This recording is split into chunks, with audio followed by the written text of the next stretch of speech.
les petits-enfants de la patrie, avec le peuple. Première capsule de cette nouvelle année de merde qui se présente, et une bombe vient d'être lâchée dans les merdias poubelles hexagonaux. Je veux parler bien sûr de la fameuse contrition publique de Dieudo, et sa lettre de Teshuva à André Darmon et à Israël Magazine, pour implorer le pardon de la communauté juive de France sur ces 20 ans de controverse. C'est dit que je m'étais exprimé dans un média officiel. Je ne pensais plus le refaire un jour, mais c'est ainsi, le temps est passé et il n'épargne aucune de mes certitudes.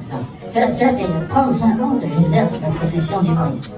Bien plus qu'un métier, cette fonction fut pour moi une véritable passion, un sacerdoce pour lequel j'ai consacré l'essentiel de mon existence et de mon énergie, au détriment souvent de mon entourage le plus proche et notamment de mes 7 enfants, que j'ai quasiment pas fait grandir. Je saisis l'occasion d'ailleurs qui m'est donnée ici ce soir dans cette salle pour leur demander pardon et leur redire à quel point je les aime. Je tiens également à demander pardon à toutes celles et ceux que j'ai pu heurter, choquer, blesser à travers certaines de mes gesticulations artistiques. Je pense notamment à mes compatriotes de la communauté juive, lesquels je reconnais humblement m'être laissé aller au jeu de la surenchère. C'est vrai que j'ai parfois été un peu loin et fait preuve d'outrance, de provocation déplacée. Pour toutes ces fautes, pour tous ces excès, je leur demande pardon.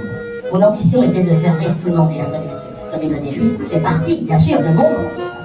Je n'ai pas réussi à les faire, je le regrette.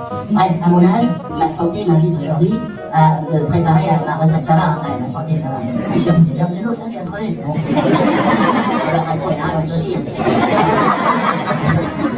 Avec ma santé et puis ma famille, surtout, m'invite, donc, je peux t'excuser, rien. Voilà, à préparer ma retraite au Cameroun sur la terre de mes ancêtres. Aussi, j'aspire à quitter la scène en paix avec moi-même, en paix avec les autres, dans un respect réciproque et sincère. Aussi, je veux apporter ma pierre à l'édifice de la réconciliation dans un contexte de tension générale exacerbée. Plus que jamais, je suis persuadé que le rire et la dérision auront un rôle à jouer dans la restauration du lien de la fraternité qui s'y rompu. Je suis prêt, c'est vrai, à faire ce que me demanderont les gens. Je suis aujourd'hui un être imparfait mais sincère qui cherche à réparer ses erreurs et ses fautes. Voilà, j'en ai terminé. Merci du fond du cœur de m'avoir écouté et d'avoir accepté de me publier, puisque là je m'adressais au journal qui me publie, Israël Magazine. Mais je vais vous expliquer.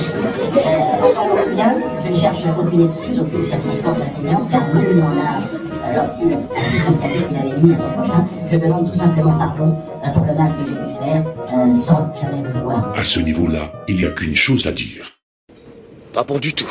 Non mais quelle mouche israélienne l'a piqué ces derniers temps. Alors je ne vous cache pas le véritable tollé et l'ampleur que cela a pris. Toujours est-il qu'un compagnon de route tel le pauvre Dimitri Maslenikov que je salue, violoncelliste, collègue musical de feu notre ami Stéphane, qui n'a pas caché non plus sa sidération concernant cette contrition. Salut chers camarades, je ne comprends par contre pas du tout Dieudo, qui a fait la teshuva dernièrement dans un journal franco-israélien. C'est du pur délire? Le monde devient de plus en plus fou. Du coup, les conséquences vont vite débouler.